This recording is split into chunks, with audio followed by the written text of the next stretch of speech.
Hi everyone, I'm Esther from Essie Cooks. In this video, I'm going to be showing you how to descale your electric kettle. So you can see here is the before, there's tons of lime scale and everything, and there is the after, sparkling clean.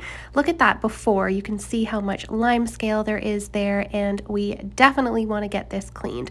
So I'm going to start by filling up the kettle almost all the way with water, and then I'm going to put about 1 cup of vinegar in there. I'm going to fill it right to the max, and I'm just going to start boiling. And just by boiling this vinegar and water mixture together, it is going to start loosening up all of that stuck on scale inside your kettle. So you can see how it's just slowly starting to loosen in there. Now with my kettle, it automatically turns off, so I had to keep kind of turning it back on and run it through for a few rounds until everything started to really loosen up at the bottom.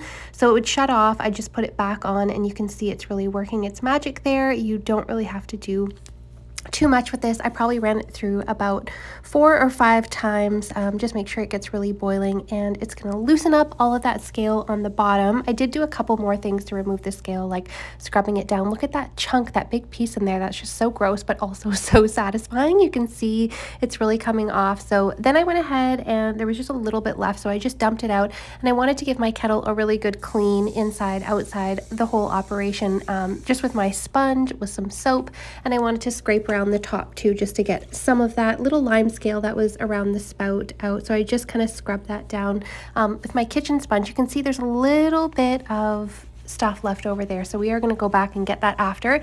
Careful when you're washing this, because you don't want to get anything into the electrical part, so make sure you're keeping the bottom nice and dry so you're not getting water into the electrical parts, because we don't want to have any issues with that.